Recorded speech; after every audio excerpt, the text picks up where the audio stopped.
8 7 6 5 4 3 2 1 إطلاق.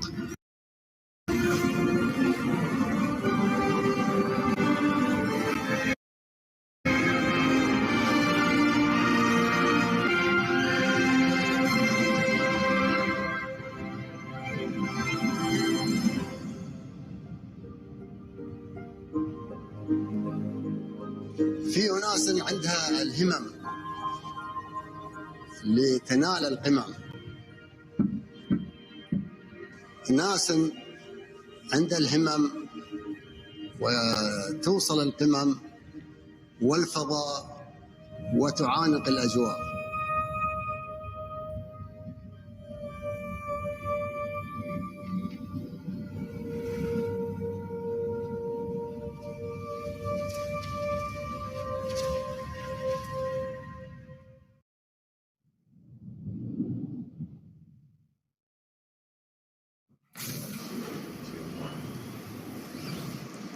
Your Excellencies, distinguished guests, ladies and gentlemen, welcome to our first day of our first pre-Expo program.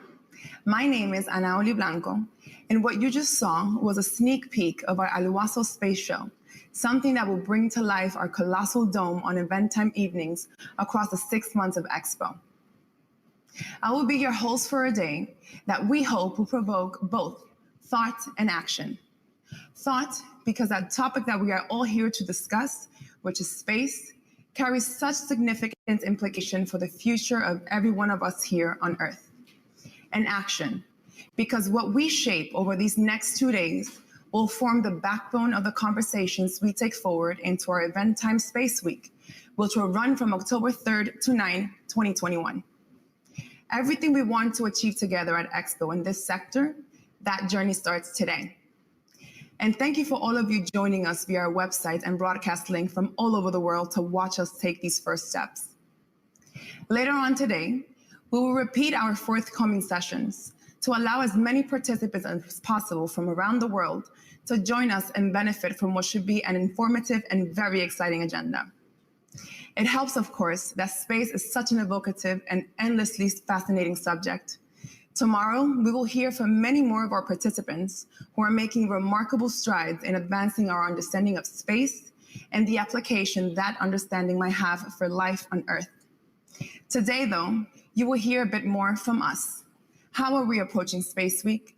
The kind of programming that we have planned, and how can you play a vital role come event time? Across both days, though, we ask you to please keep the questions coming. Of us, of your fellow participants and partners, of the panelists. We want you to go away with a clear picture of what you would like to achieve and how exactly you would like to go about that. To begin our day, I'd like to introduce our keynote speakers. First of which is Her Excellency Reem Al Hashimi, Director General of Expo 2020 Dubai and UAE Minister of State for International Cooperation. Shortly after, we will hear from Her Excellency Sara Al Almidi, UAE Minister of State for Advanced Technology, Chairwoman of the UAE Space Agency, and Science Lead for the Emirates Mars Mission.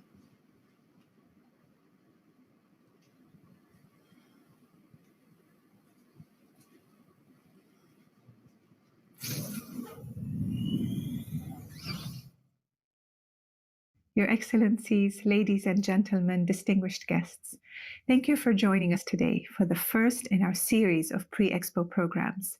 I'm so excited to welcome you to these sessions because the content and conversations with which you will engage over the course of today and tomorrow are our first shared moments of Expo programming in action. We begin our dialogue now, more than a year before we will welcome visitors on site. And what we achieve now and over the course of this entire pre-Expo series will enhance and make significantly more impactful the eventual event time experience. As we gather today to contemplate the incredible mystery and opportunity of space, my mind is drawn surely and proudly to the successful launch of the Emirates Mars mission in July of this year. The Arab world's first interplanetary mission, the HOPE probe, was named in part for the aspiration that its success would reflect and underscore the leadership in science, in technology, and in exploration that has for centuries been the domain of the Arab world. That we will hear today from influential voices and brilliant minds from all over the globe is a tribute to the convening power of a world exposition. In a few moments, we will hear from Her Excellency, my dear colleague and friend, Sara Al-Amiri, Chairwoman of the UAE Space Agency and the UAE Minister of State for Advanced Technology, and that we are joined by so many eminent Emirati speakers and panelists suggests that while there is still much to do, our aspirations may not be entirely out of this world. The extraordinary breadth of expertise that has gathered for this online event is reflective of the rich contributions so many of our international participants and our partners are bringing to the field of space exploration. It is also reflective of the fact that the understanding of space is a growing priority for all of us here on this earth today. Those fortunate few who have had the opportunity to look down on this planet from space have often remarked how small the Earth is, even in all its glory, when set against the vast majesty of the universe. And as we find Earth's finite resources pushed increasingly to their limits, so it is natural that we turn with renewed urgency to that which is seemingly without limit. In the halcyon days of the original space race, in the early days of the United Arab Emirates, we explored because we could. Half a century later, as we near the occasion of the UAE Golden Jubilee, we explore because we must. Nations, large and small, economies developed and emerging, are today taking their first steps among the tapestry of stars overhead, whether we are searching for biosignals in the upper atmosphere of Venus, or grappling with the almost impenetrable unknowns of black hole radiation. We are doing it not just for the human joy in scientific discovery, but in the hope and expectation that these learnings will positively impact our lives on Earth and beyond. These gains must be shared because any failure to address key challenges will be felt universally. Our interconnectedness makes us stronger and simultaneously more vulnerable to shocks. In the areas of climate change, food security, water management, and much more, our understanding has the potential to be reshaped by what we learn from the sky above, whether through the study of carbon dioxide levels in the Earth's atmosphere or the intelligent application of satellite data for the benefit of agricultural development, or through advances in water purification that brings space station technology to villages in sub-Saharan Africa. Those participants who will join us over the next couple of days will speak to the myriad ways in which the exploration of space is helping us to better understand our own planet and also our place on it. When I hear Sweden's plans to demonstrate how space can help contribute to Agenda 2030, from future food production to fighting the poaching of endangered species, or when the United States explains how for decades it has been maximizing the scientific return of soil and rock samples from the moon, or when South Africa, Italy, Portugal, and so many others highlight the remarkable work that they are doing for the benefit of science and humanity, I am reassured that cooperation and collaboration are the tenets by which our shared mission will succeed. Nobody can do this alone. Nobody needs to do this alone, and none of us is alone. Another 50 years from now, on the occasion of the UAE centenary, let us reflect that we used this era to race not against one another, but for the benefit of ourselves and each other. Ladies and gentlemen, please, I urge you to engage eagerly over the coming days. Use this platform to advance your priorities and enhance your understanding of others. Tell us how you want to take your areas of interest, and through our pre-event series and event time specialist program, let us discover and build this out together. Thank you all for your time and for your attention.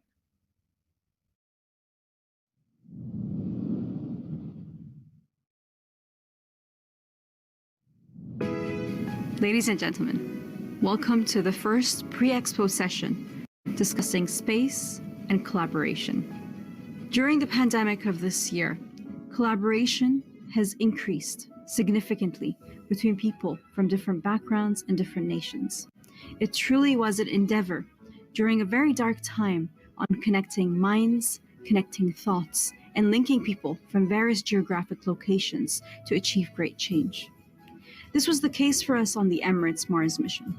The Emirates Mars mission is an internationally collaborated mission that had engineers working from the Emirates, the United States, together with a launch service provider out of Japan. During the pandemic, we had to react very fast so that we were able to get our spacecraft to the launch site in Japan. That required collaboration for people who were completely in lockdown across 3 different countries to achieve this feat. Our team worked tirelessly to get this mission to launch on the launch window provided. And today, it has crossed more than a third of its journey of hope, creating possibilities for a new future focused on technology and science. 2021 for the Emirates will provide us for the very first time with an opportunity to analyze and study another planet with instruments developed by our own engineers and scientists and researchers, to be able to push and contribute towards knowledge generated. And I hope that during Expo 2021, we can share with you the wonderful understanding of climate change on a planet that was one day very similar to ours. I look forward to meeting everyone in Dubai next year to be able to further discuss the importance of collaboration to drive science, the importance of diversity to transform technological advancements, and the importance of collaboration to stimulate development forward across all industries and sectors. I hope you all benefit from the virtual pre-Expo sessions and that can stimulate thought and discussion during Expo 2021.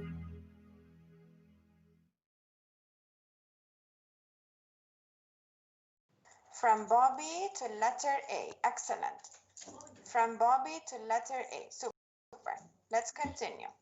Hi, I'm Martina. I want to be a florist because I'm very good with plants. I also love flowers. Okay. Martina is with letter B. Very good. Martina is with letter B. Excellent. C. Hi there. My name's Tim. I like sport and exercise. I want to be a coach. Okay. I'm good at teaching. Very good. Tim, 3 is with C. D. And then? Hello, I'm Emma. I love traveling and meeting people. I want to be Thank you so much, Your Excellencies, for taking the time to speak with us today. I honestly cannot imagine how stressful it would have been preparing for a launch in any normal year, let alone in the eye of a pandemic.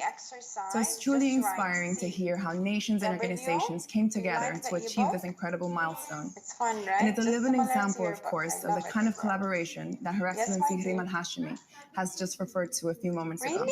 Happiest birthday, At this moment, I would like to hand over to my colleague Shabana Tirimisi, Deputy Head of the Expo Specialist Program, to outline what we can expect during the course of Event Time Space Week in October 2021. We will then share a special video on the work of a Nigerian mixed artist, Dennis Osadebe, followed by a preview of Spacewalk Visitors Journey. And then we will open for a Q&A on everything in regards to Space Week and the Specialist Program. Shabanu. Your Excellencies, ladies and gentlemen, distinguished delegates. Thank you so much for joining us for our Expo Space Week 2020 and for what we hope will be an interesting selection of sessions around our Expo question on space. How can we safely and productively explore new frontiers? This is an open question, and deliberately so. In this session, I'd like to add a little structure to our Expo response to that question. Our role is to facilitate a dialogue and be the venue for discussions, connections that will hopefully lead to concrete outcomes for you. We'd like you to walk away from this session with three key things. 1, updates on our space program.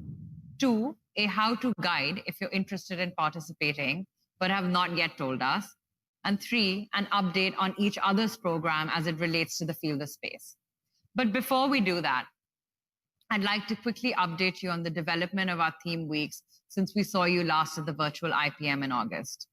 It's important for me to stress at this point that this pre-Expo event program is not simply a teaser of what will happen during event time theme weeks. What we do today and tomorrow will directly impact the shape and scope of our event time theme weeks. We need to know as soon as possible, please, what you're interested in working with us on, whether that's in the form of co-curation or participation, by way of proposing speakers or content. But time is of the essence. Our specialist program is designed to reflect your priorities. And if we do not see strong subscription to some of these events that we're proposing, then perhaps we will not be able to go forward and these may not take place as we won't have sight of your priorities. We're thrilled to confirm that Expo Space Week will be delivered in association with the UAE Space Agency. Their leadership and contribution to the space sector is truly significant, and we look forward to learning more during the UAE Space panel tomorrow. Over the next few minutes, I'd like to quickly go through the list of events that Expo is planning to host and co-curate during Space Week at Expo in October 2021 under each of our 5 program pillars. And this is essentially what the week looks like. Here are the events under each of the 5 series, which I'd like you to quickly walk through now. Our Build Bridges series. Under this pillar, we'll be curating a conversation on the role of astronomical knowledge in indigenous cultures as part of a thematic weekly program called Cultures in Conversation. This event will be co-led by Australia, along with Mali and Peru as panelists, and it'll be hosted in the Australian Pavilion. You'll get to hear more about Australia's plans tomorrow, so do stay tuned. The Flip Your Worldview series will dispel myths about space, and you'll get a glimpse of this shortly. Part of a thematic the Women's Pavilion program will showcase accounts of women in Arabia and Islam in astronomy and space. Earlier today, you had the chance to hear from Her Excellency Sara Al-Ameri, a pioneering voice in the UAE, and a great example of what you can expect from our women-focused events. Moving on to Leave No One Behind, our flagship people-focused event, The People's Mission, will spotlight the role of citizens in space exploration. In our Multiplier Effect event, we'll be looking at the use of space tools for inclusive development, such as the use of remote sensing to map hunger and water hotspots, so that policymakers and service providers are able to make better decisions and manage resources in a more effective manner. Women in Development will look at the role of women as agents of change in the space sector. UNUSA's Women in Space program will feature during this event, as well as the space missions of many countries where women are taking the lead and championing change. The UAE, Australia, Hungary, South Africa, and Sweden, amongst others. The Expo Live Tech for Good series will demonstrate how grassroots technology can improve our lives, specifically honing in on the space sector for this week. Our Thrive Together series, which we know has been generating a lot of interest amongst you guys, will feature the Thematic Business Forum in space. This will be co-curated with several countries, including India and Namibia. Moving on to our Live in Balance series, the World Majlis on the Race to Secure Space will be curated with India and Switzerland.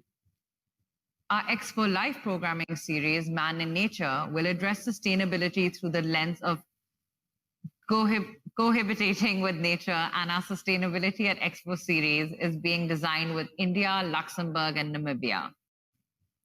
The Vision 2071 pillar event, Space, where the world comes together, is being designed in collaboration with Italy, Canada, and the UK. We also have a number of slots open for the Best Practice Area program. So please quickly sign up so you can come and talk about your space solutions for development. This will be an opportunity for you to talk about how Earth observation and geolocation is supporting achievement of the SDGs, or how a project from your country that uses space-based services is key in understanding climate change and disaster risk management.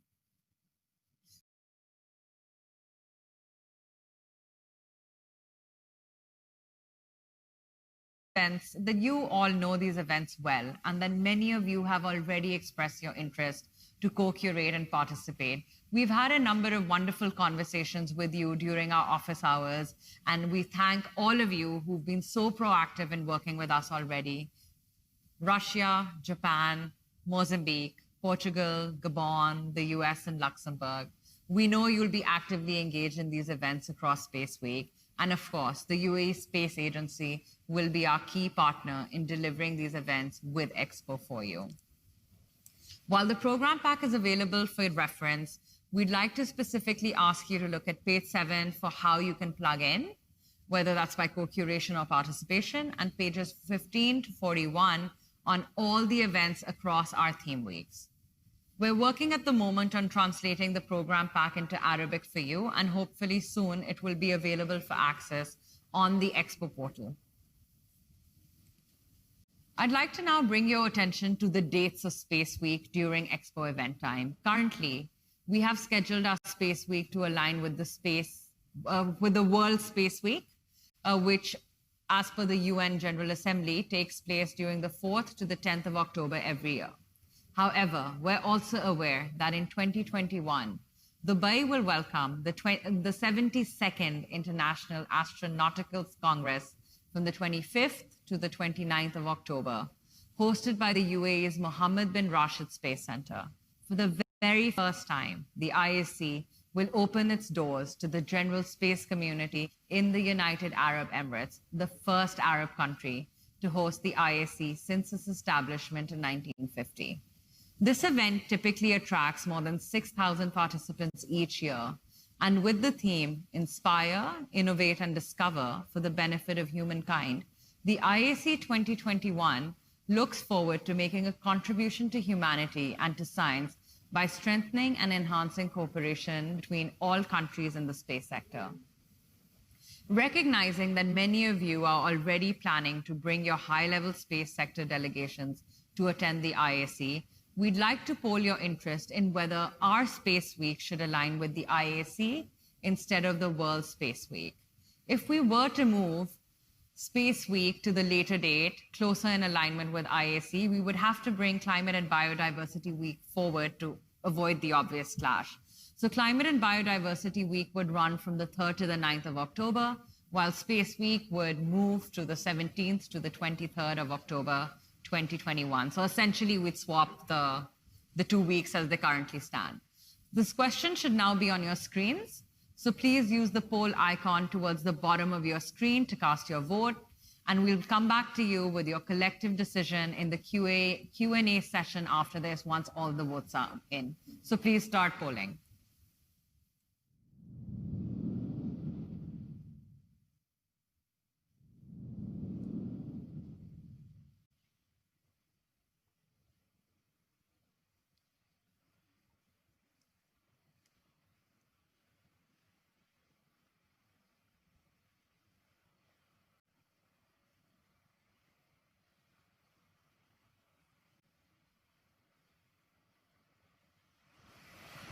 Thank you for polling.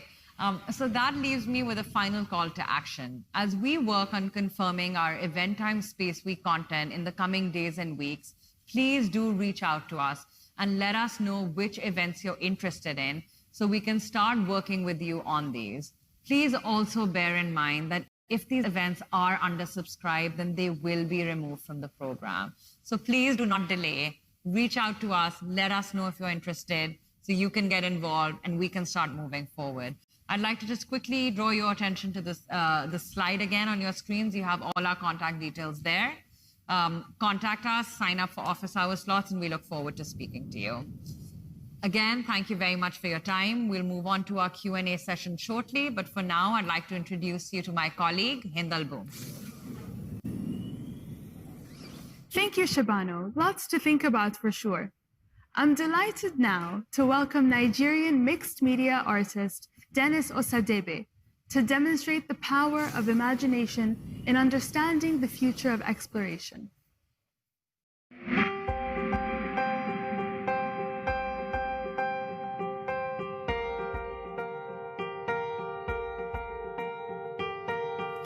What is thinking about the future without imagination? Imagination is not only an intrinsic desire by humans to envisage alternate realities. To me, it is everything. It is as essential to my work as it is to life. It is how I create shapes, forms, scenes, characters, and narratives, and how I combine my lived experience with conceptualized elements to fulfill my intention of imagining a new world and a new future through art. Art forms life through us. The artists or the viewers are influenced by the use of their imagination, whether it is through picking up a paintbrush, creating an image from the mind, or allowing our imagination to create narrative upon viewing an artwork.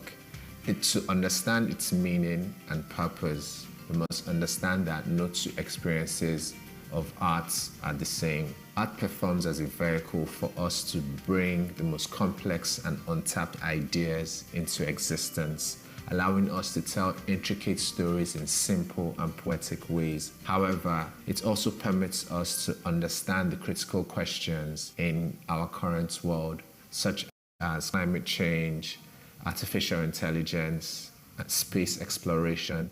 The interesting thing is that art democratizes these topics by allowing everybody to be able to understand, engage, and navigate them, creating an accessible platform for learning and growth through a visual approach. Utilizing arts and creativity brings different groups of people together, thus helping identify problems previously unknown. I believe that discovering problems is also sourcing potential. When I create, I'm not particularly keen on making things or objects that are consensually beautiful. I want to make art that spurs cultural shifts, divides opinions, and quells mindless unanimity. We find ourselves in a time which is arguably the most revolutionary period humanity has ever experienced. We have unlimited access to unique tools and technology like nanosatellites, artificial intelligence, augmented and virtual reality, even commercial rockets. What we need to work in conjunction with this ever-developing technology to be able to explore it to its full potential is artists. We must allow all of this pioneering technology and engineering to be put to use by artists so that in turn, the technology is then contextualized for universal appreciation, understanding, and application. Tools are abundant in the world, and with imagination, we can productively harness our minds to perceive what the future will look like. The true essence of art is its ability to visualize human requirements for mankind to progress. I believe that imagination is our greatest hope for survival. It is the tool that will guide us through ever-changing times.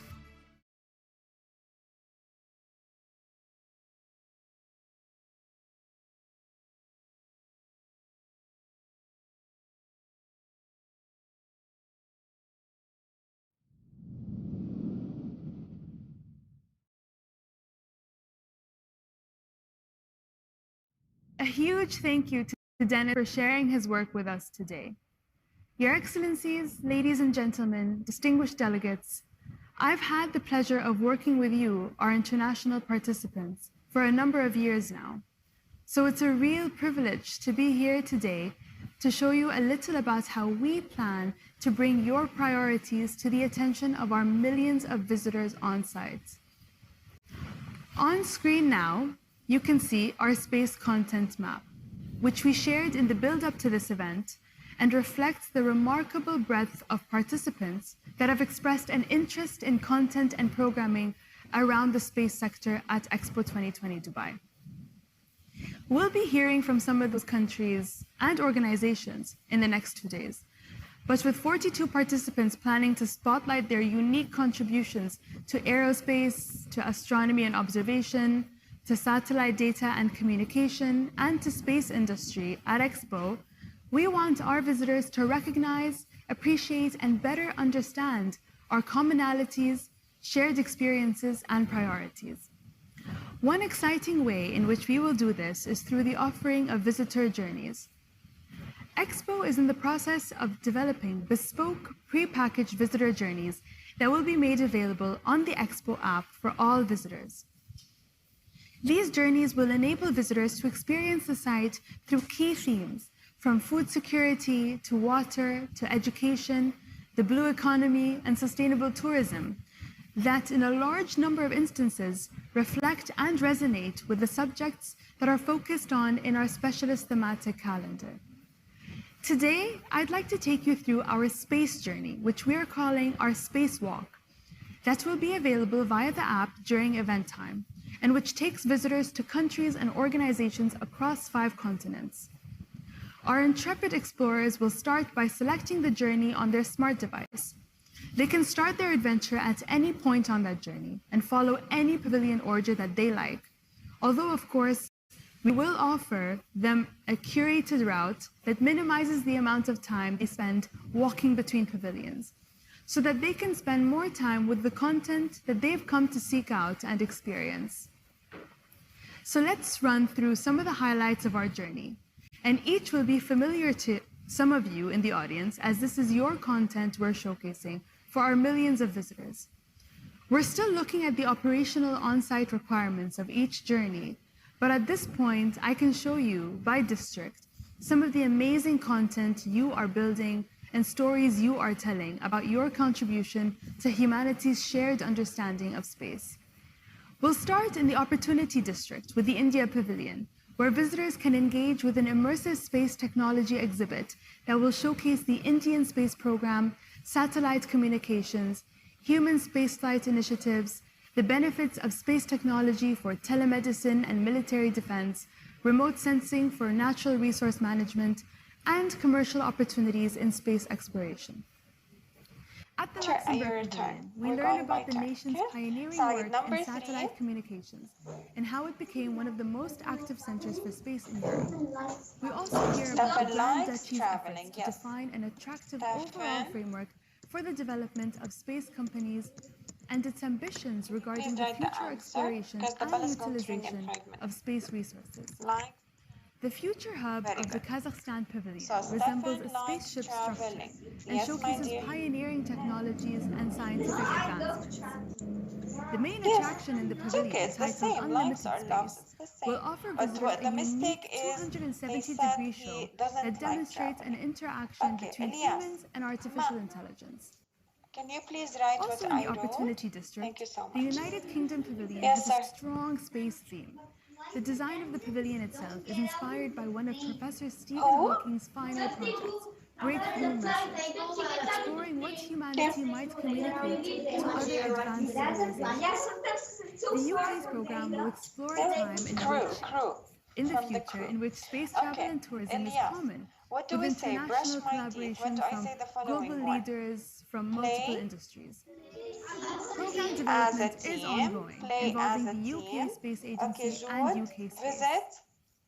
Close by, in the communication zone of the Omani Pavilion, visitors will encounter Omani seafarers of the past and the explorers of the present and future, who are pushing the boundaries of travel by air into space. Of course, CW all the time. Moving into the Mobility District, Australia will showcase ancient indigenous techniques of night sky navigation and their uses by modern astronomers. Visitors will we didn't marvel at the finish yet because we revolutionary will check Square our Kilometer homework. Array, or SKA, What and its homework? precursor instruments, the Page Murchison 8, Wide Field bravo. Array and We will Australian check our SKA homework page Pathfinder. number 8. Co-hosted by Okay, Australia only and the South students Africa, who are the done SKA will be actually the checking world's their largest and homework, most please. sensitive radio Yes, my telescope. dear.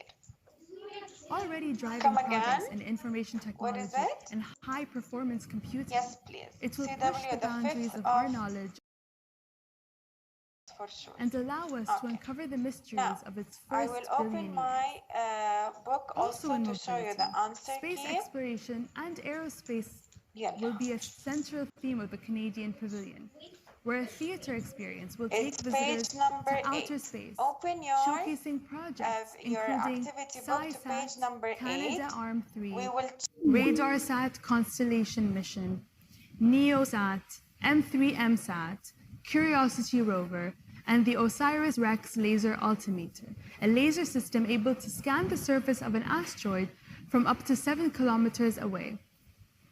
At the UAE University Pavilion, visitors will learn how the institution, through its Pathfinders program, is engaging youth in developing solutions to expand life and address space-related challenges.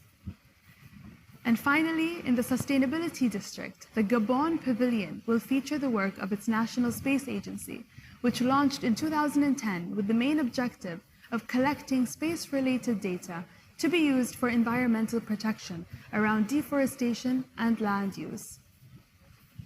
These are just a few of our potential stops on our spacewalk. Others include Belarus's Forest of Future Technology, showcasing that nation's innovative advancements in space research. Portugal's pavilion highlights aerospace as a strategic theme, in particular, a dynamic mural showcasing clusters and key facts, companies and collaborative R&D projects. Portugal also focuses on space-climate-ocean interactions, especially on the Atlantic and its socio-economic exploitation. New Zealand's pavilion will profile its dynamic ecosystem of advanced companies, including an innovative aerospace and satellite manufacturing firm, while the Swiss pavilion takes you on a journey through Switzerland, from bucolic nature into an urban hub for scientific research and innovation, with a focus in Space Week on advancing the future of sustainable space exploration. As you can see, our participants are bringing so many of the wonders of human technological advancements to our expo. And our journey need not be limited to what we've outlined today. Reach out to us and let us know how your pavilion can feature in this extraordinary on-site adventure. I hope you've enjoyed this session and a brief look at the exciting plans we have to highlight your amazing content on site at Expo. To talk about the specialist program, about how to contribute to Event Time Space Week, and make the absolute most of this platform for collaboration and innovation, I would now like to call upon our Q&A panel, which will be moderated by Nadia Verchi, Chief of Staff at Expo 2020 Dubai. The panel is here to answer any question at all that you might have. All you need to do is go to the Q&A icon on your screen and type your question. Nadia?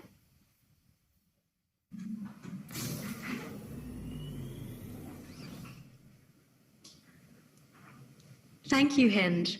It's wonderful to be back with you again. Thank you for joining us, and I hope you've enjoyed the program so far. It's now time to answer all our international participant and official partners' questions on progress we've made since we last met at the IPM in August. On our panel today will be some familiar faces from our Expo team, and we will no doubt discuss some familiar themes too. That's because the whole specialist program has been built in close collaboration and consultation with you, our participants and partners. This pre-event Space Week has been propelled by the remarkable work you are doing all around the world, more of which you will hear about tomorrow when we hand the spotlight to you, our international participants, with a range of space programs and priorities. Right now, it's your chance to ask questions that you may have about what you've just heard or what you may have read about in our specialist program information pack. We refer to the pack for everything we're doing, so I would like to draw your attention back to it as a key reference guide. But before we start to answer your questions, and while I introduce my colleagues on this panel today, we'd like to ask you some questions so that we can test our shared understanding of space. What do we know, or what do we think we know about space? Some of you may remember from our international participants meeting in November last year the work that we are doing with the Gapminder Foundation to flip worldviews, dismantle global misperceptions, and help us all to foster deeper global connections and understanding. And in collaboration with Gapminder, we have 3 questions we would like to ask you today. Please use the poll icon towards the bottom of your screen to cast your vote. Here are the first of our 3 questions. How many countries have satellites in orbit around the Earth? The options are 13, 43, or 83. How many countries have satellites in orbit around the Earth? The options are 13, 43, or 83. Please submit your answers now while I introduce my colleagues, Shabanu Tirmizi, who you already know given her presentation a few moments ago, and also Khalid Sharaf, who is leading our Expo Business Program. Welcome to the floor, Shabanu and Khalid. Has everyone answered the first question? Great. Here's question 2. People from how many different countries have been on board the International Space Station? The options are 19, 59, or 99. People from how many different countries have been on board the International Space Station? The options are 19, 59, or 99. While you ponder that question, I would like to invite Abby Sweats, who works with our invaluable commercial partners to aid their participation in content and programming, and Hind Alawais, who is our Vice President of Participant Management and who oversees our Women's Pavilion, as well as our work with our non-official participants and international organizations. Welcome to the floor. Our third question is as follows. How many of the 8 planets in our solar system have our spacecraft visited? How many have they flown by? The options are 2, 5, and 8. To repeat, how many of the 8 planets in our solar system have our spacecraft visited? How many have they flown by? The options are 2, 5, and 8. And while you answer that last question, I am delighted to introduce our final 2 panelists, Yusuf Kers, who is the Senior Vice President of our Expo Live program, which has completed 5 grant cycles, received more than 11,000 applications from around the world, and is now funding 140 social innovators in 76 countries across 14 sectors. And Dr. Federica Busa is Senior Vice President of our Visitor Experience and our World Majlis series. More on that later. Thank you everyone for joining us today. Now, let's take a look at the answers to the questions we posed. How well does our audience know space? The first question was, how many countries have satellites in orbit around the Earth? The options were 13, 43, or 83. The answer is in fact 83. So what proportion of our audience got that right? 9% of our audience got that right. So I hope over the course of the next couple of days, our collective knowledge about space will grow. Our second question, people from how many different countries have been on board the International Space Station? The options were 19, 59, or 99. And the answer is 19. So what proportion of our audience went for the right answer? The majority. That's fabulous. And our final question, how many of the 8 planets in our solar system have our spacecraft visited? And how many have they flown by? The options are 2, 5, and 8. And the answer is 8. So how did our audience do on this last question? The majority of our audience said 2. Well, now it's your turn to ask the questions. All you need to do is go to the Q&A icon on your screen and type in your questions. Please state which country or which organization you're from, because then we'll be able to recognize you and we'll be able to do our best to cover everything that you raised today. Before we start taking some questions and as they come in, I'd like to just pass the floor to Khalid for a couple of minutes to update us on where we are with our Expo business program and what we need from you. Khalid? Thank you, Nadia. Thank you all for joining us today. So as Shahbanu mentioned in her presentation, every thematic week is going to have a business forum, as many of you know, as part of our program offering from the business perspective. We have been getting a lot of excitement from the international participants.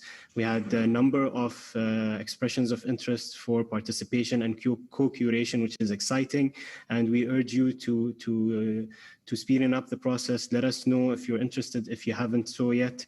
And from a product perspective, we told you that we will be launching the Expo B2B app in January. It's going to go live in January. And we will come to you in November to start building your profiles as international participants. And I'm happy to say that we are ready. 4 weeks before scheduled. We would like to start building your profiles now.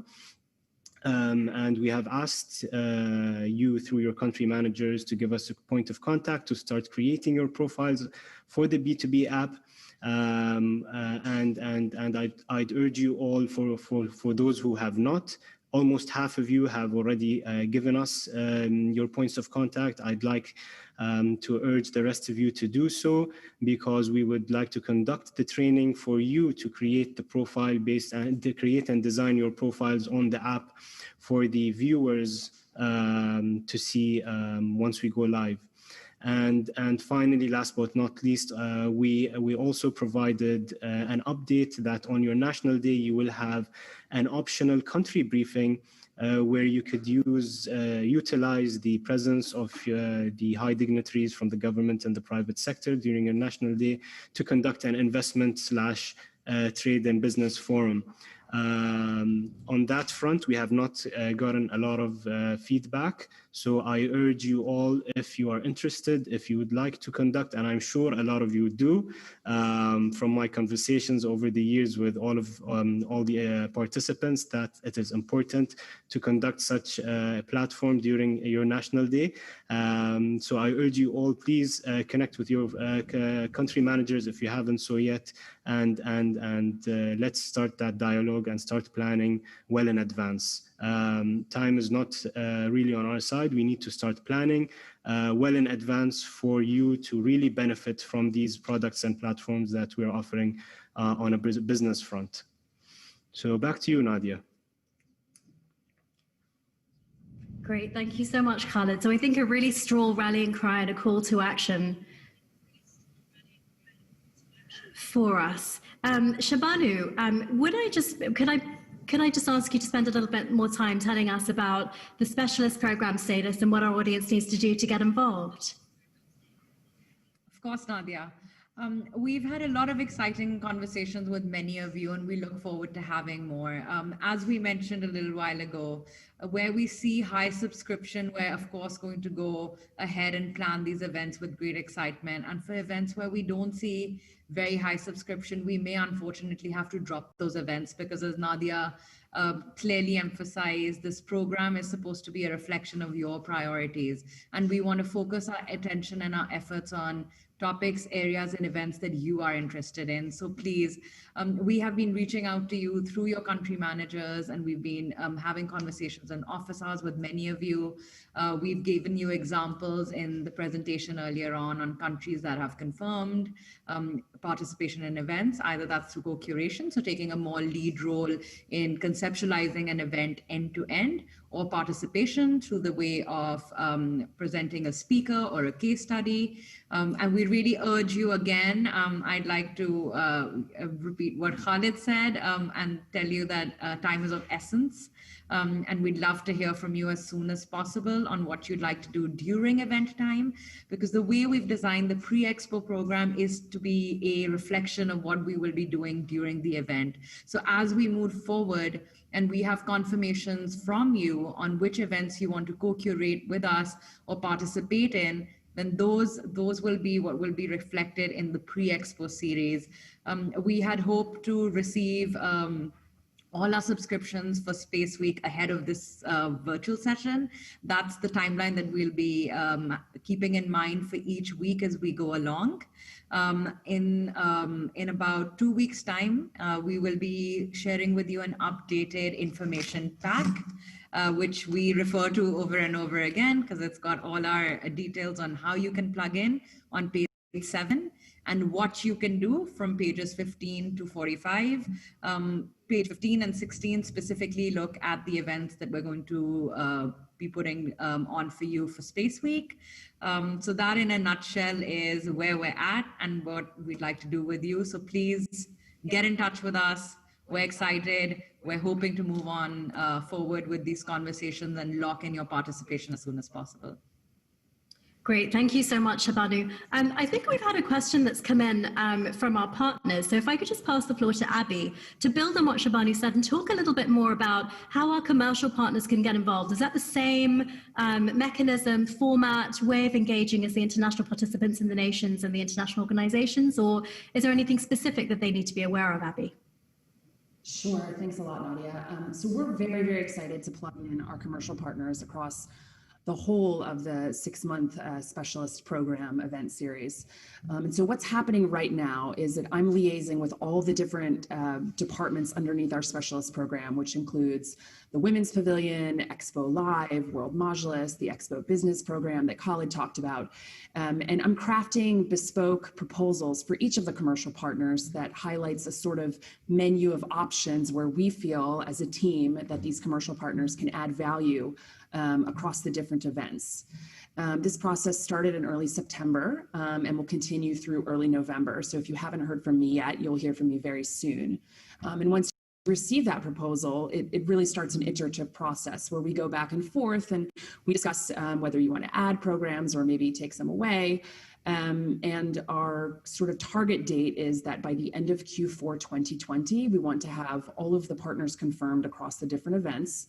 We'd like to have speakers assigned and also any content, so like best practice projects or other kind of content that you want to contribute to these programs, all confirmed. So thank you again, and you can reach out to me at any time. And if you haven't heard from me, you'll hear from me soon. Thank you. Great, thank you so much, Abby. We've had a question come in specifically for Hind Al-Awais on the Women's Pavilion. I think there's some curiosity about, well, what will the Women's Pavilion be? And then perhaps more specifically, Hind, how will it address the topic of space that kickstarts our entire Expo program? Hind, over to you. Thank you, Nadia, and I'm so pleased to be here with all of you again. The Women's Pavilion is an Expo pavilion in collaboration with Cartier. We are hoping to address a very important issue when it comes to gender equality and women's empowerment, which is our perspective, and creating an understanding of the centrality and the impact that women play in their societies, in their communities. And so under the theme of new perspectives, what we hope to leave our visitors with, those who engage with us, is a new perspective that confirms and leaves us with a new understanding that when women thrive, all of humanity thrives. On the question of how our participating countries or IOs or NOPs or partners can work with us in the Women's Pavilion, you are all welcome to do so. We have identified a series of panel discussions that we will host. Women in Development will be a running series across all our thematic weeks, where, as Shabano had mentioned, we will look at women as agents of change in the Global Sustainable Development Agenda. And we encourage you to come to us, start a conversation, and create that parameter of the discussion that we would bring. Women in Arabia and Islam is another series that we will host in the Women's Pavilion. And that, of course, is something that we are very proud to host. And we also look forward, if you have ideas, input, we are happy to discuss and take this forward with you. Thank you. Thank you so much, Hind. Tomorrow, Hind will be moderating a panel on women in space with some really esteemed space industry leaders. And so please take a look at our program for tomorrow and come back and join us for that if you're particularly interested in the women in space angle. So the next question that has come in is a broader question, but it's also, we're not sure who it's from. So as you do submit your questions, please make sure that you put your organization, your country, your entity name, and your personal name so that we can identify you. The question is with regards to innovation. So innovation is a cross-cutting theme across all of our different weeks at Expo, because we didn't feel that innovation was outside of anything that is traditionally part of a World Expo. So the question is, more specifically, to elaborate a little bit more on innovation as a cross-cutting theme around the subject of space. So I'll pass the floor to Shabanu to take that. Thank you, Nadia.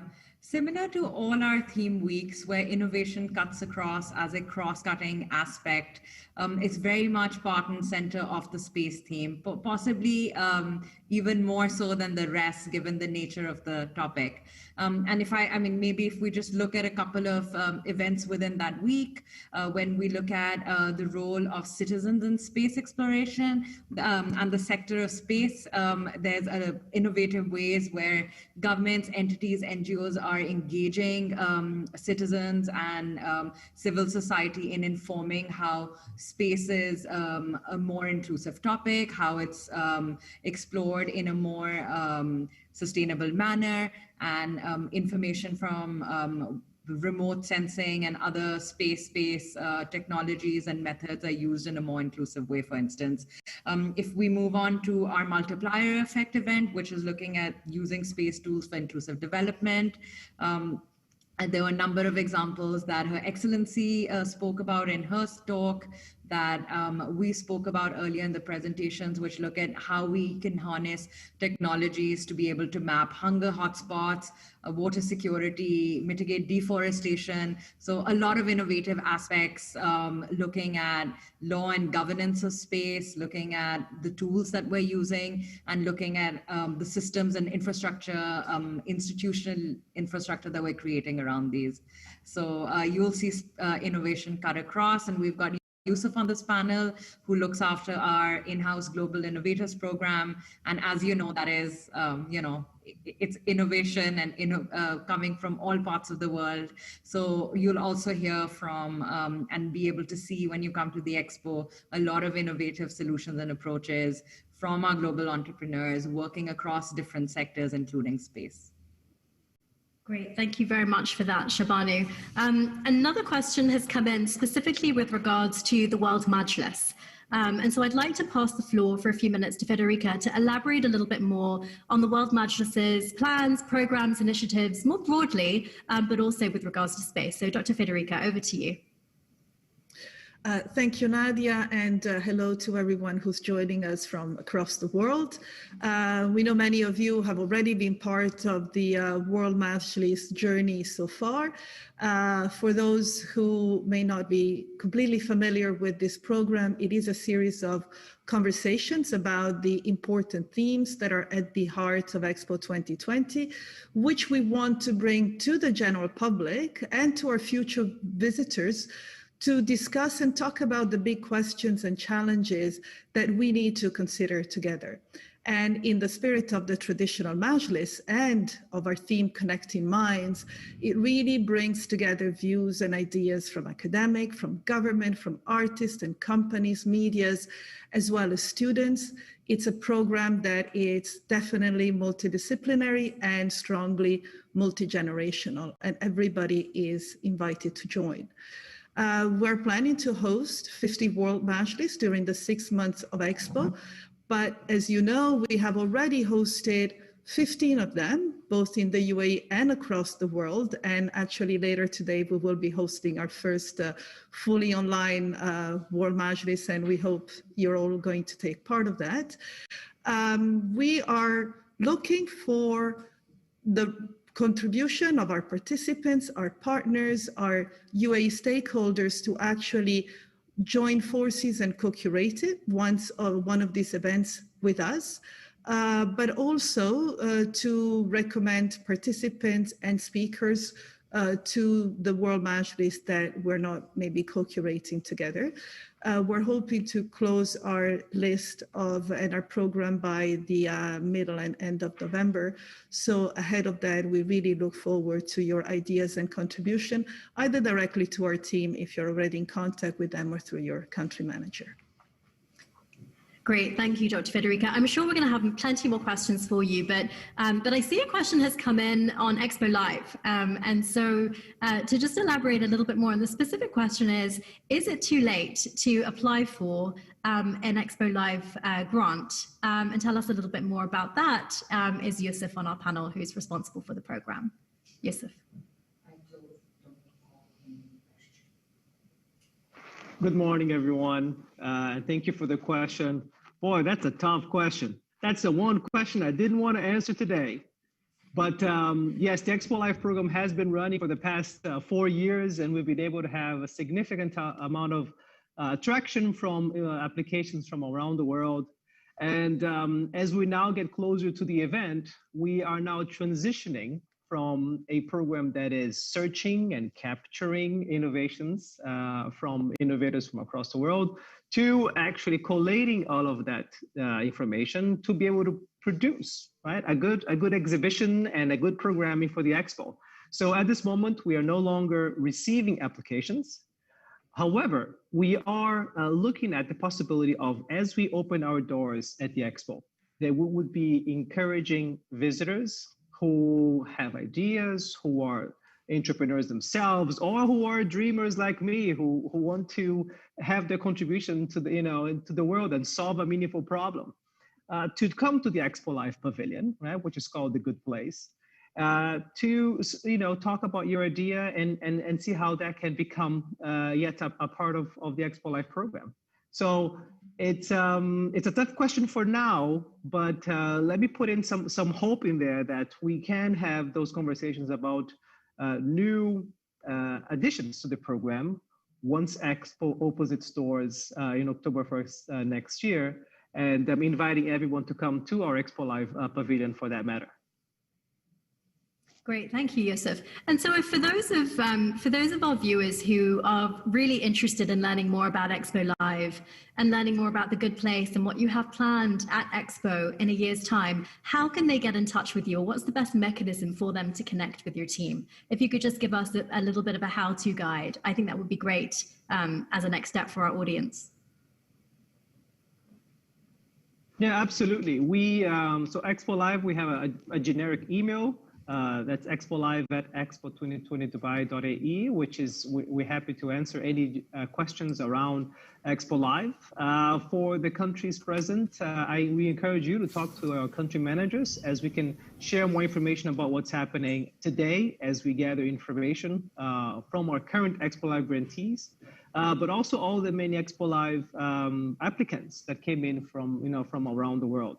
So our doors are open, our ears are open, and we're happy to work together, particularly for engaging in programming. I think that would be a great opportunity for those who are interested in Expo Live to see how we can help, how we can together showcase really cool innovations from the farthest places on the earth to solve the problems that we need to solve. Well, that's really wonderful. Thank you, Yusuf, for that additional information. We have another question that has come in, specifically with regards to the specialist program. And what does co-curate? So the question specifically is, what does co-curate mean? And how can I co-curate an event with Expo organizers during event time? So to answer that question, I'll pass the floor to Shafanu. Thank you, Nadia. I would like to refer you to page 7 of our pack, which details out exactly what co-curation means. But in a nutshell, it's being able to conceptualize and deliver an event with us end to end. So everything from concept development, speakers, the content and case studies that we'll use within it, and to a certain degree, also planning, logistics, and delivery, depending on the level of engagement that a participant would like to have.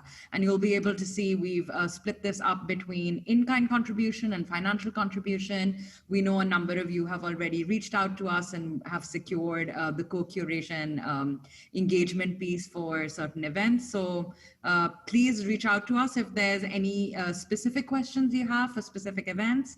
The details are available on pages 67 and 68 of the information pack as well, on office hours and all our email addresses. So we look forward to hearing more from you about specifics and advising you on how you can co-curate events with us. Great, thank you, Shabanu. For those who may not know or may not have seen our specialist program pack, or do not have the email addresses or don't know how to get in touch with us, just give us a quick resume of the easiest way to connect should there be interest among the international participants, our official partners, or others who may be watching. Sure, Nadia, thank you. You can reach out to us through your country managers, but you can also reach out to us at specialist program at expo2020.ae. Okay, great, thank you. Specialist program at expo2020.ae. A question has come in for Khalid specifically. Khalid, it's a business-focused question asking specifically about what the Space Business Forum will address at Expo. Could you just give us a few details and perhaps a sneak peek of what you've got planned? Sure. Thank you for the question. So we're at the business forum, the Space Business Forum. We're looking at, as you know, many countries now are emerging into the space industry, and that automatically means that there are a lot of opportunities coming up in the next 5 to 10 years. The UAE being a big example. That the space agency announced the lunar mission in 2024. Similarly, there are other countries that have a lot of projects coming up in space, especially countries that are emerging. So we hope that our participants are gonna participate with us, co-curate, and showcasing those opportunities. On the other hand, you have advanced countries in the space industry that provide these technologies, that provide the expertise. So for emerging countries and countries that are just starting their journey in the space industry, automatically they bring in the knowledge. But the long-term vision is that knowledge stays within those countries, and you start innovating and evolving your SMEs and creating that ecosystem that creates an innovation playing field. And this business forum, we hope to showcase all of these opportunities and also showcase best practices from the advanced nations in the space industry. Okay, great. Thank you very much, Khalid. Another question that has come in is with regards to Vision 2071. So how can we get involved in the Vision 2071 series? Shabanu. Similar to all our event series, please reach out to us, let us know which event you're interested in, and then we can have a conversation with you and work together to see how best we can have you plug into those events. Thank you so much for that. Another question. I mean, this is really great. So I'm really happy to see so many diverse questions coming in. There's a specific question on gender, I think much the same as the question earlier on innovation. The question is with regards to why is gender not mainstreamed into its own theme week, and why is it a cross-cutting theme across all of the different weeks and programs that we have planned? And there's no one more qualified to answer that question than Hind, so I will pass the floor to her. Thank you, Nadia. This is indeed a very important question. When we think of gender equality and women's empowerment, we have to recognize that we are a lot more powerful when we mainstream this issue across every thematic coming in. Area that we are addressing. This gives us a much more a wider opportunity really to address the issue of women's empowerment, to think about their participation, their leadership, their access, their protection across all of these different opportunities that we have at Expo, whether it is in climate and biodiversity, whether it is in space, as we are doing this week. And so the standalone component can be thought of in us having a pavilion. We are having a pavilion to address this issue. The Women's Pavilion will be a great space. So you can think about that as the standalone component, but really the smart thing to do, I think, and based on the guidance of our leadership, was to make the issue of gender equality a cross-cutting theme across everything that we do. And this gives us an opportunity to address the issue of women and girls a lot more than just having it addressed in a silo, in a sense, in a thematic week on its own. This creates an intersectional approach to our understanding that allows us to become a lot more effective in how we address the issue. Okay, great. Thank you so much, Hind, for that answer. Women are really at the forefront of, or the I don't know if you call it a theme or a subject or a purpose, but that is definitely not a standalone approach. For us, it's something critical that needs to be woven into absolutely everything that we're doing at the Expo, as Hind explained so well. There's another question that has come in on the World Majlis, so I think perhaps there's a little bit more airtime for you, Federica, to explain more how the question specifically is, how can I still suggest names and topics for the World Majlis? So perhaps you could just reiterate the mechanism and the methodology for international participants and international organizations, as well as the wider public who are watching, a little bit more about how you select and whether there's still space to select themes, topics and speakers. Please, Federica.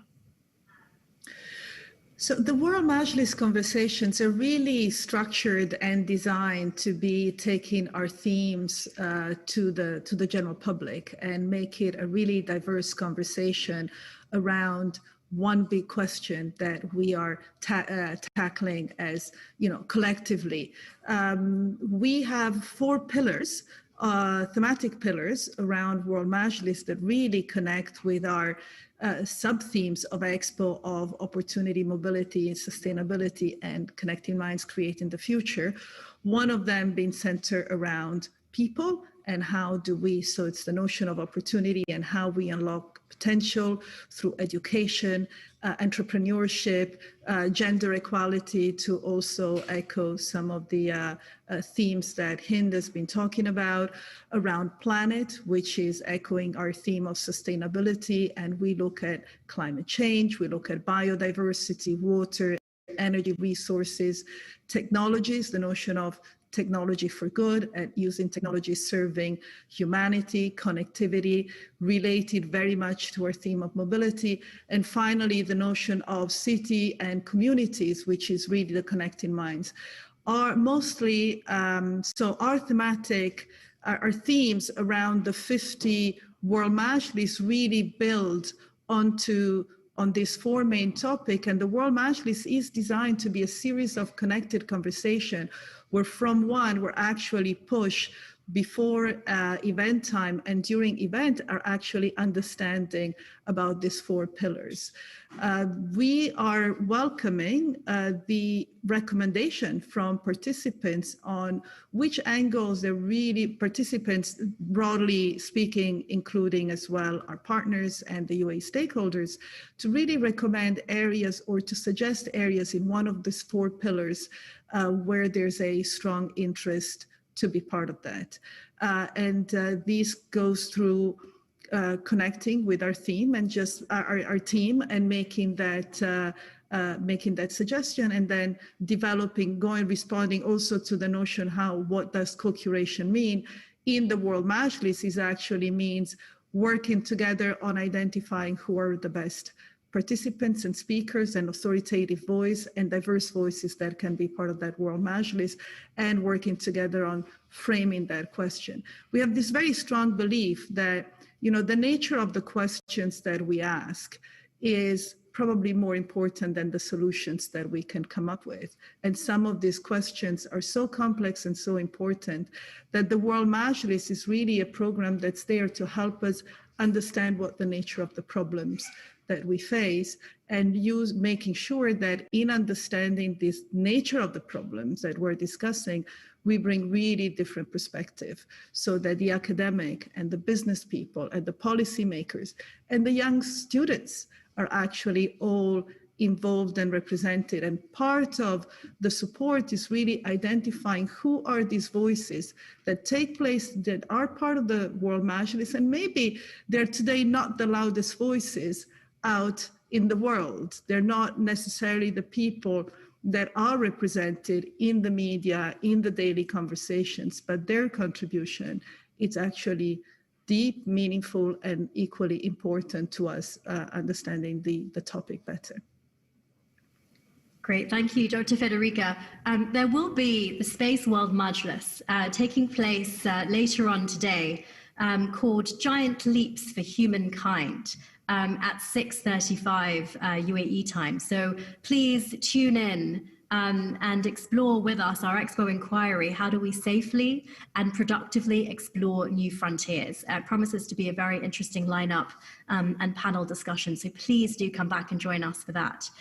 There is one last question that has come in that is specifically related to business. So a business question specifically on how can business or a business group participate in Space Week? A broader, more general question. I'll pass the floor to Khalid to take it.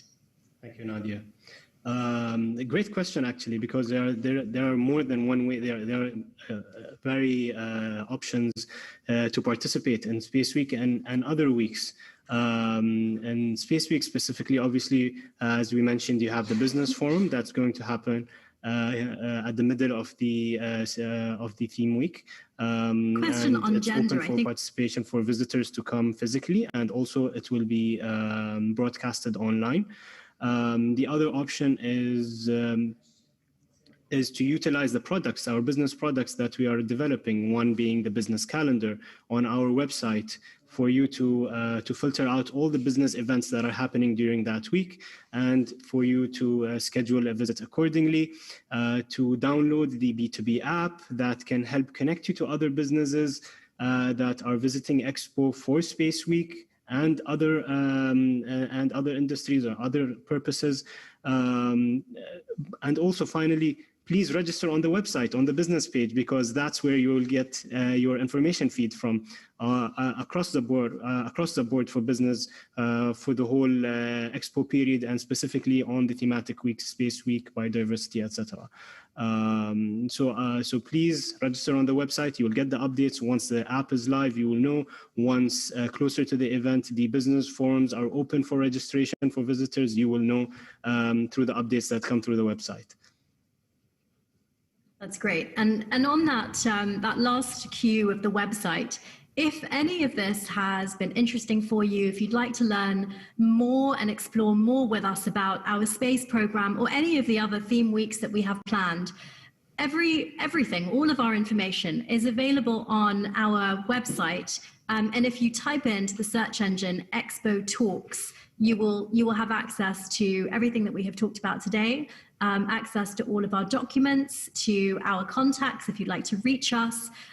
We're ready, willing, and very, very excited to collaborate with you, to work with you, and to bring something really spectacular to life before Expo and at Expo. I'd really like to thank the panelists. The team is really energized. They can't wait to work with everybody. Our time is up, so I will pass the floor back to our moderator for the day, Anna Ali. A big thank you for watching and for being part of our Expo journey. Thank you.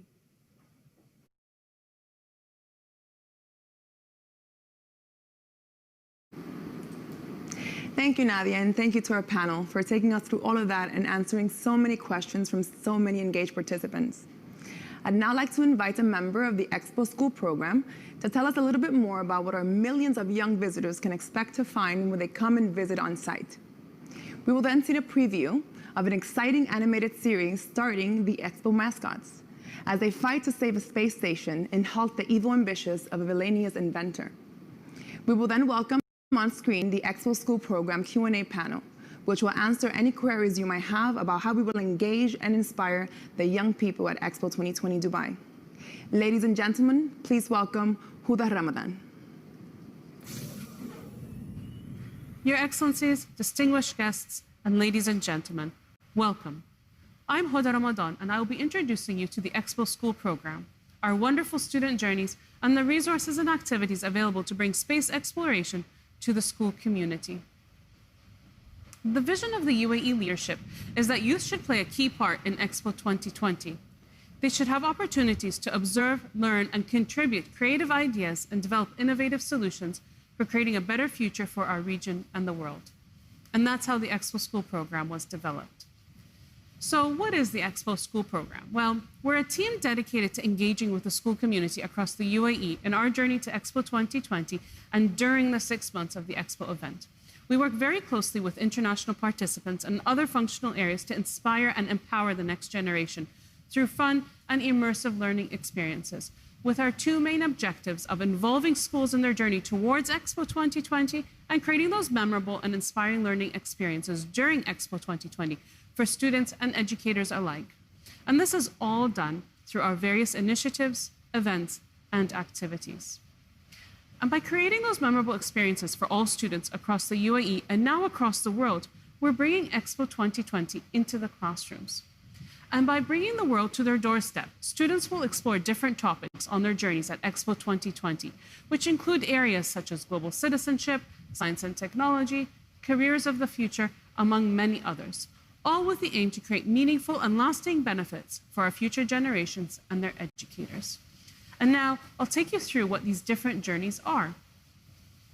Students will have 4 different journeys or field trips that they can embark on with their schools. These curated journeys are only available through school groups, and each one provides a unique experience depending on the sub-theme. Each journey also has its own mascot or guardian who protects their pavilion and provides students with a character to connect with when they see them, either on their journeys or interact with them at our events, or even see them in our learning resources and activities throughout the year. So if we start with the Sustainability Planet, which focuses on the sustainability sub-theme, then we have the Universe in Motion, which focuses on the mobility sub-theme of the Expo 2020 site. Then the World of Opportunities focuses on the opportunity sub-theme, and the Legacy of the UAE focuses on the UAE's culture and heritage specifically for students. And each one of these students or field trips has a different entrance with a different tour, all depending on their grade and theme that they will be visiting. Each journey includes 5 main touch points, and these touch points all start with their arrival greeting with their dedicated tour guide. The tour guide meets the class on the bus and ensures all students have an identification wristband. All students will get to visit then an iconic pavilion afterwards, depending on the trip's sub-theme. Students then get to visit either a country pavilion that is self-built or assisted, with all students from primary and older getting to visit at least 1 country pavilion, and students in the high school actually get to visit 2 country pavilions on their trip. And this is to ensure that they experience as much of the Expo site as they can within their time on site. Now, countries are an integral part of these journeys, and we're continuously liaising with international participants team about involving the different countries as part of the student journeys, because students will spend anywhere from 20 to 30 minutes within each country pavilion before going off to have their lunch and then embarking back on their school buses. As you can see here, all 4 journeys are tailored differently for each age group. We start with the foundation and kindergarten students who will be on site for approximately 2.5 hours, and that's from the point of when they arrive on site to their departure back to school. Meanwhile, high school students will be on site for 4 hours, and that's to allow the 2 country pavilion visits that we just discussed. This, of course, now brings us to our main space-related journey, which is the Universe in Motion. It covers space exploration and human progress across the world.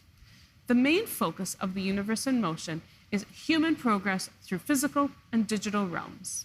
But what does this actually mean for students? This means that they get to explore and learn about the Emirati Mars mission. The students will get to trace and learn about the movement and progress of people, goods, and ideas within the physical and technological realms. This means that they'll get to venture across time and space to explore a dynamic universe, smart machines, and technological links between humanity's past, its present, and its future. And students will also get to reflect on the ways through which people, goods, and ideas move. So what do students actually get to experience on site? Students will all come face to face with history's giants of exploration and discover the future of human progress. They'll get to see the experience of pioneers of the world exploration such as Ibn Battuta and Ahmed bin Majid and Al-Kindi, all to help them understand the movement of people, goods, and ideas over history and into the future.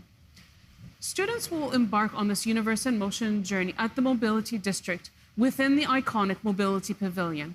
And this pavilion will allow students to venture across time and space and explore the UAE's mission to Mars, the Hope probe, and see what it looks like to be an astronaut. However, before we go to the next segment, we'd like to add that we're now bringing in these journeys virtually for schools so that all schools, internationally and locally, can experience the Expo site. Next, we're going to take a look at bringing this journey and experience into the school community across the globe right now with space exploration through our learning resources, which is one of our main initiatives for student engagement, and this is from before and during Expo time. The purpose of the learning resources is to teach the future, to encourage creativity, innovation, and collaboration among students, and get them inspired by new ways of thinking. And of course, it brings the Expo experience into the classroom, and now it even brings it into the home environment, where any parent, teacher, or participant is able to access and download these resources for use with their children, the students, as well as the global school community. And every learning resource is downloadable from our website, and it includes a PowerPoint presentation, a lesson plan to follow, as well as a set of activities that students can use within their classroom or at home. All of our learning resources are actually created for different grades and age groups. So now we're going to take a closer look at two of the main resources which cover space exploration. The first one is our Mars Space City 2117, which is created for the middle school students. And the second one we're going to look at is the Journey to Space, and that's been created for the primary school students. So now let's delve deeper into this first learning resource that I mentioned, which is Mars Space City 2117. And within this lesson, you'll be able to see different topics explored and activities that students can use within the classroom. The topics progress from the very basic ideas to the more complex. So you can see here, we're going to start with the National Space Program for the UAE, where students will learn about the UAE's mission to reach Mars in 2021 and set up the first scientific city on Mars as part of the 2117 Mars program, along with those laboratory experiments for zero gravity that students will get to learn about. Then we cover Mars Science City Dubai, which is a lesson plan that covers the largest space simulation city ever to be built. Students will learn about its design and provide a realistic model of living on the red planet, as well as the various studies that will be conducted within this simulation that has been built. This leads us to the lesson on Hope Mars mission, which will explore the Emirates Mars mission, including the Hope probe that was launched in July 2020. Students will learn about the preparations and launching of this mission, with activities to help support their understanding. And finally, this leads us to the last topic of how could living on another planet help us to live on Earth, where students look at what challenges do we need to overcome to continue living on Earth, and how could living on another planet actually help us solve those challenges here on Earth. As I mentioned earlier, the learning resources also come with activities for the students to engage in. And within this learning resource, we can see activities such as comparing Mars with Earth, where students compare different categories such as the length of the day and year, or the weather, as well as oxygen level differences between Mars and Earth. Our next activity is from Settlement to City, where students can think about what roles are needed to make a city successful and what skill sets might be needed on a completely different planet. Now, we're going to take a look at our next learning resource, which is space exploration, which is Journey to Space. And this one is geared towards the primary level children. This resource goes into topics about the size of the solar system and how it relates to us here on Earth. So if we start with our sample topic from this one, which is how big is our solar system, where this lesson and activity in one helps students understand the scale of our solar system and how far we need to travel between planets, how far we need to travel to another livable planet, and how far we can travel beyond the galaxy as well. Another popular topic is how far away is the nearest livable planet, which introduces students to a new planet with many similar features and different features to Earth, called LHS 1140b, which has been found in a completely different galaxy. This brings us to the next topic, which is how big is the Milky Way, which is 1 quintillion kilometers across. That's 18 zeros. I had to look that one up. So within this topic, we introduce students to the Milky Way, and students get to compare the size of the Milky Way to everyday objects so that they can put it into relation to the things that they know. And finally, another activity within this pack is the best country in the world in space, which is a lesson and activity in one that highlights the UAE's mission to be the best country in the world by 2071, when it turns 100 years old. Students will look at comparing life in a new country on a new planet and what that means to the people of that new country. Now, every journey is actually linked to several international curriculums that cover different grades and cycles. And the purpose of these links is to help teachers plan and seamlessly bring Expo into their classroom. So if we look at the Universe in Motion specifically, and we look at the curriculum links within the Universe in Motion, we can see that across all the different curriculums, whether it's British, American, Indian, IB, but space, the solar system, and space exploration are all common topics. Now, these are all examples of how journeys are linked to international curriculums. And you can actually find all this information on our website, which is www.schools.expo2020dubai.com. And all of the curriculum links and learning resources have been created with the international and UAE school community in mind. And because we've provided links for international curricula, they can be used globally, so that every country and every student right now can access and bring the Expo 2020 into their classrooms. And by bringing Expo 2020 into the school community, students can look back at their experiences with Expo and be inspired and empowered to develop innovative solutions for creating a better future for the world. I'd like to thank you for joining me today. And for all the latest updates about our school's program, you can follow us on our social media channels at Expo 2020 Schools, or visit our websites to access all of the information on our initiatives and our resources that we discussed today. Now, I'd like to share a short video before we proceed with our Q&A panel. The video is an exciting animated series to drive youthful engagement with Expo 2020 Dubai. Its heroes are our Expo mascots, Rashid and Latifa, the watchful Gaftree Salama, and their super robot guardians, Opti, Aleph, and Terra. And together in this episode, they must save a space station and thwart the evil ambitions of a villainous inventor. So please enjoy. The secrets of Salama and the 3 guardians have been revealed. Let them complete their mission, and once the secrets are unlocked, only then we'll go and seize them. Huh? There's a message from the Mohammed bin Rashid Space Center. The space station? Hello, Opti. I'm the Emirati astronaut, Sultan Al-Niyadi. There's been a malfunction in the laser generator at the space station. This malfunction can only be fixed by someone at Expo. Hello, this is the Emirati astronaut Hazza Al-Mansouri. The design has been received and printed. On behalf of myself and my colleague Sultan Al-Niyadi, thank you Rashid and Latifa, and thank you Dubai Expo.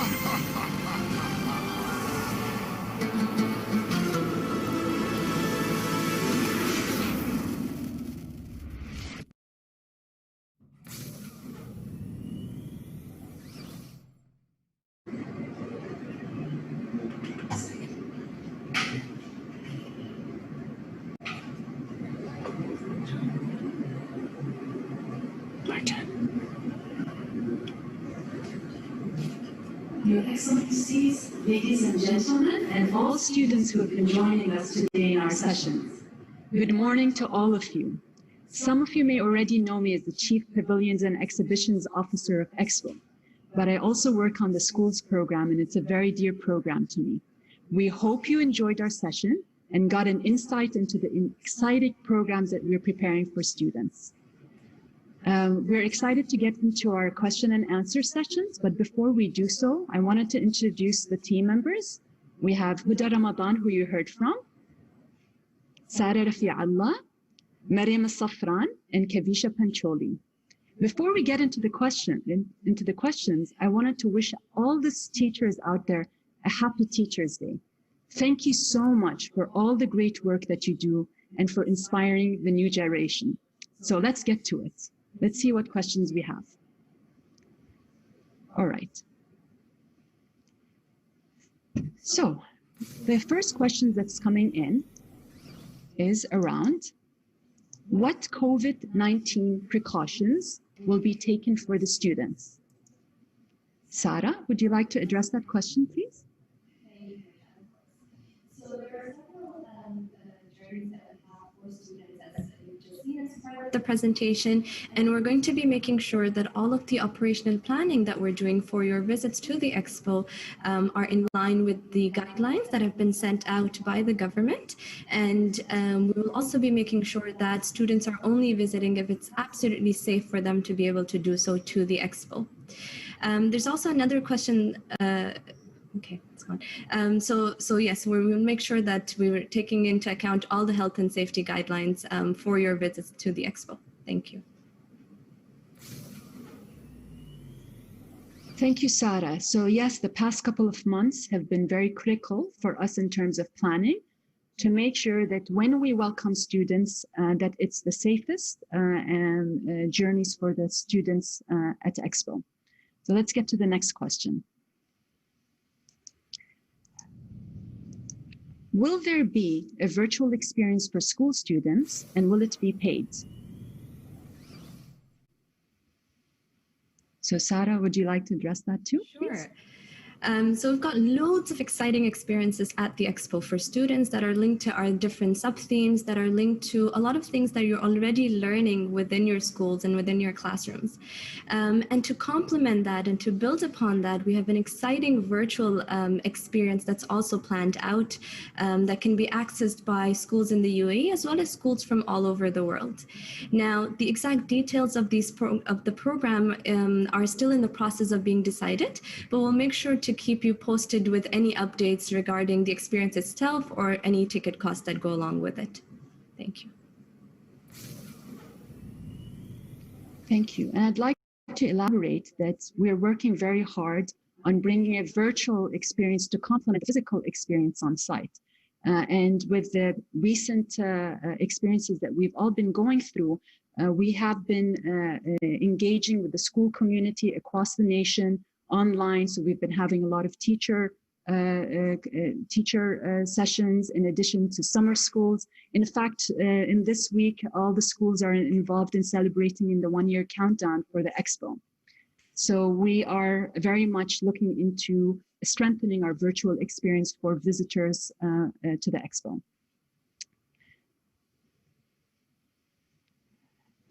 Our next question is an interesting one, and it's related to countries.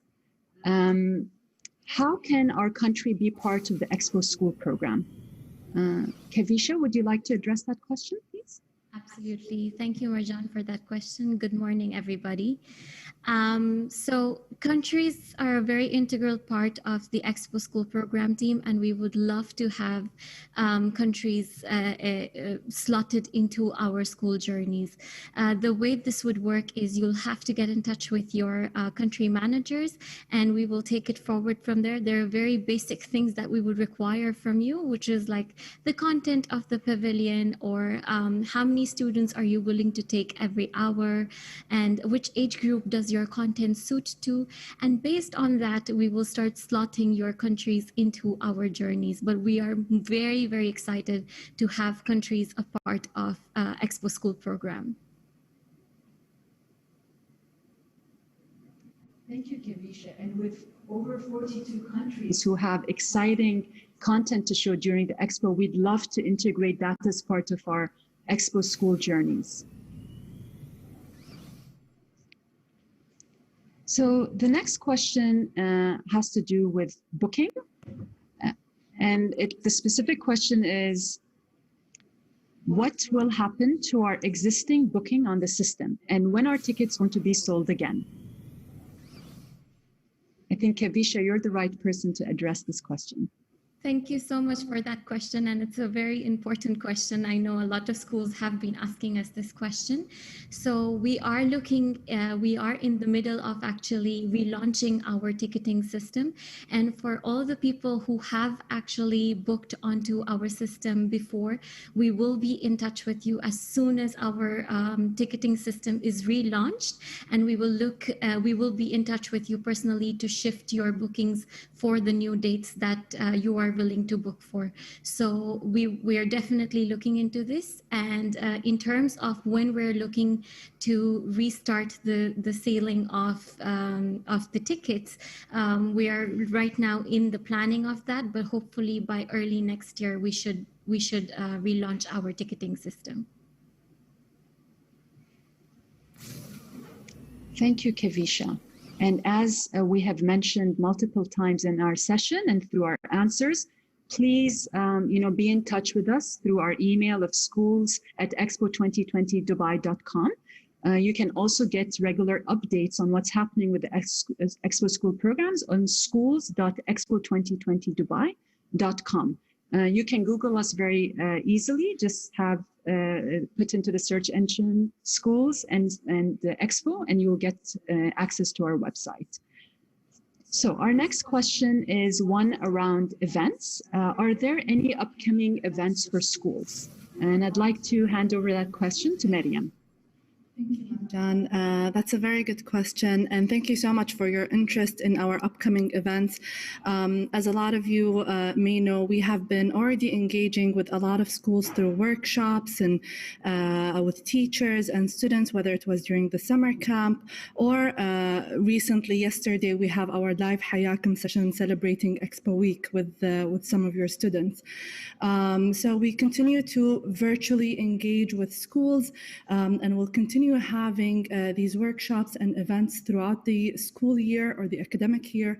One of our main upcoming events that is coming up in November is the Expo School Leaders Forum, which, as some of you may know, is an event where we gather school leaders and other members of the school communities to provide you with first-hand updates about Expo 2020 and the school program. Make sure that you're continuously engaged and updated on Expo 2020.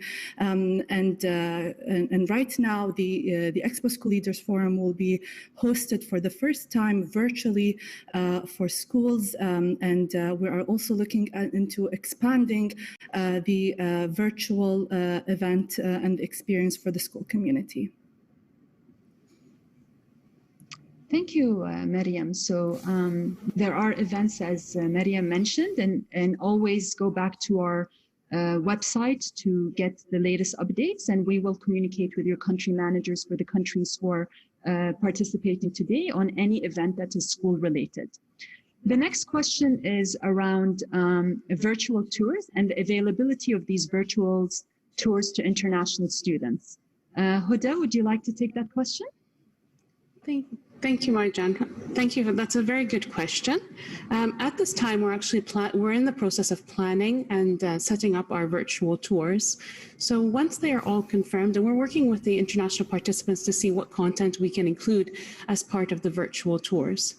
So once we have finalized all of that, and once we've finished our planning, then we'll be able to update everyone on the virtual tours and the details of the virtual tours available to both the students here in the UAE as well as the international community schools as well. Okay, thank you, Huda. And it looks like this is one of our last questions coming in, and it's around, again, countries and how they could have access to our learning resources. So Sarah, would you like to address that? Absolutely.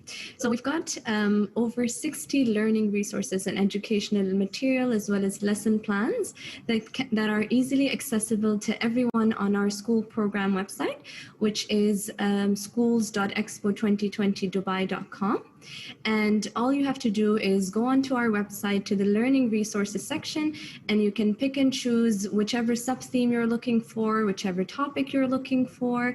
And these learning resources are actually also tailored for different age groups. So if you're a parent at home and you'd like to use these with your children, if you're a class teacher, or even if you want to just explore them on your own time, you're able to do that from our website very easily. Okay, thank you, Marjan. Thank you, Sarah. We've covered all the questions that have come in. I'd like to encourage our participants to submit any other questions that they might have. And if there is no questions, I'd just like to close by saying thank you so much for participating. We've spent the last couple of years planning for something engaging for the students community, for the teachers out there, for parents, and in the hopes to prepare something of a school trip of a lifetime for the future generation, to inspire the youth of the possibilities of the future, to get them to get introduced to what countries are doing in with regards to our thematic, to our themes. So please keep updated and be in touch with us. And we're looking very forward to welcoming all of you to the Expo and hearing from you and connecting with you in the next couple of months. Thank you so much for being part of this session. Thank you, team.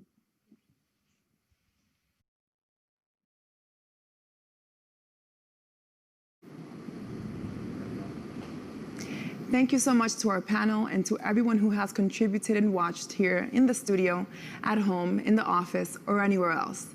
This has been truly a global effort, and it has been a pleasure to be part of this first day of True Expo 2020 content and programming.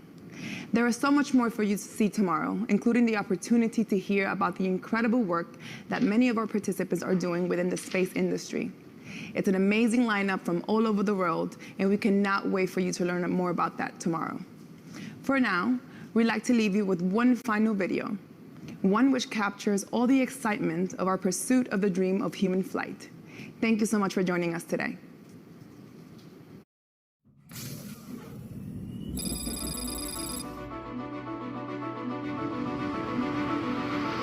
Jetman being a Dubai-based product since 2014. We were so close to nailing a human flight, and that's why we created Mission Human Flight together with Expo 2020. Taking off from the ground and landing back on the ground, filling the gaps and being a complete package. At the moment, we need aircraft to get us to a dropping altitude where we fly, and then a parachute to bring us to the ground. But this can take us to a point where we're autonomous and without any assistance from other vehicles.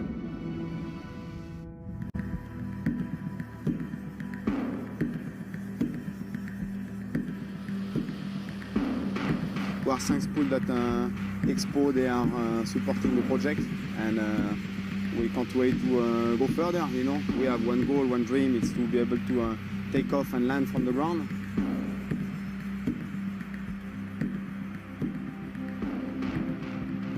You can be a jetman in the future, just you need to follow the steps. In the beginning you have to be a skydiver, you need to have to free falling. Second thing is you have to be a pilot. PPL course. PPL is normally an 18-month program, but we only have 1 to 2 months to complete his PPL and all his exams. It's a big responsibility, and I can see that he doesn't take it lightly at all. He's very, very focused. There's a lot of benefits to Ahmed through training for speed riding. One is actually getting into the mountains and learning about weather, learning about energy use.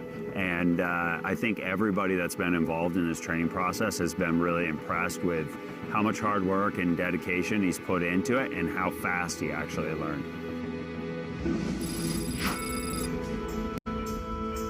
So we're here in China for 16 days at this amazing location to shoot Jetman.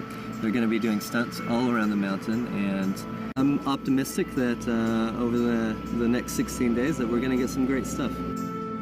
We are very lucky to be able to come and fly here.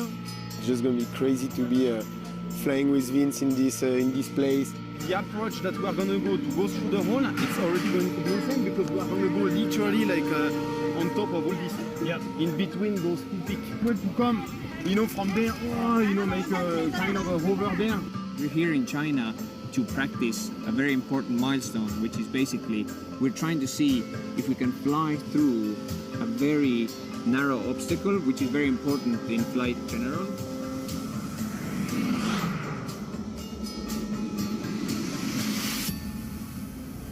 Fly around and then hover mid-air to see if they can stop mid-air and stay there for a bit and then continue their flight. So China is a very important milestone. Such a big teamwork, once again, it's the two of us flying, but the engineer, they are doing behind the scene job, man. You should see the amount of work that Rashid and all those guys they are doing. It's crazy, man.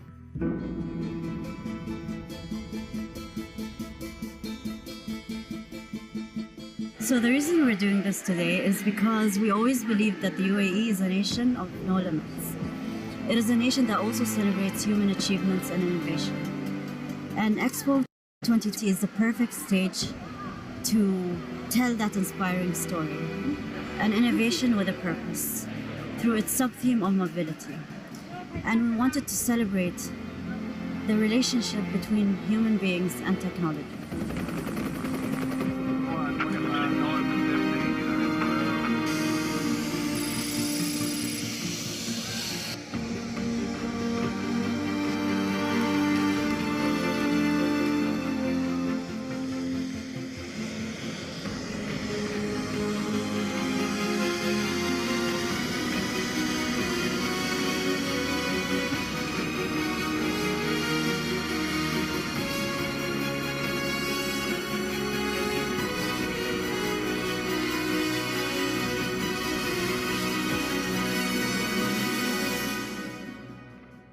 اسمي أحمد الشحي، أول طائر بشري إماراتي بالتعاون مع جتمان دبي وإكس دبي وإكسبو 2020. سنقوم بتقديم أول مشروع طيران بشري مستقل 100% في إكسبو 2020، حيث يقوم فريق الجتمان الأربع مناورات في تقريبا شتى أنحاء العالم. سنة 2011 بديت كهاوي في سكاي دايف دبي، والحمد لله بعد سنة تم اختياري أن أكون أحد أعضاء منتخب دولة الإمارات العربية المتحدة ومثل دولتي في كثير من البطولات الخارجية والمشاركات في داخل الدولة وخارج الدولة، وتمثيلها خير تمثيل. في سنة 2019 تم اختياري لأكون أول طائر بشري إماراتي.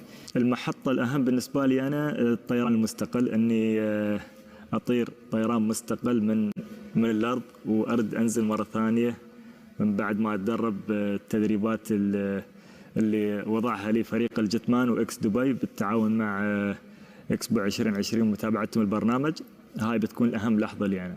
المدة راح تكون تقريبا من سنة ونص إلى سنتين. طبعا الصعوبات التي تواجهنا في هذا المشروع أن نكون متحملين المسؤولية، بس الحمد لله فريق جتمان دبي وإكس دبي إكسبو 2020 اختاروا لي أفضل مدربين في العالم ورسموا لي المسار الصحيح لاختيار المدربين، في اختيار البرنامج، في اختيار الناس اللي هم يوجهوني لخوض هذه التجارب. طبعا دور إكسبو دور كبير جدا بالنسبة لنا نحن كمشروع الطيران البشري، لأن إكسبو منصة جدا جدا جدا كبيرة أنك تعرض فيها مشروع مثل هالمشاريع هاي، مثل تعزيز المواصلات والنقل وهالأمور هاي. فنحن راح نعرض مشروع الطيران البشري اللي راح يعزز المواصلات الجوية في المستقبل إن شاء الله. دعم إكسبو لي أنا كتدريب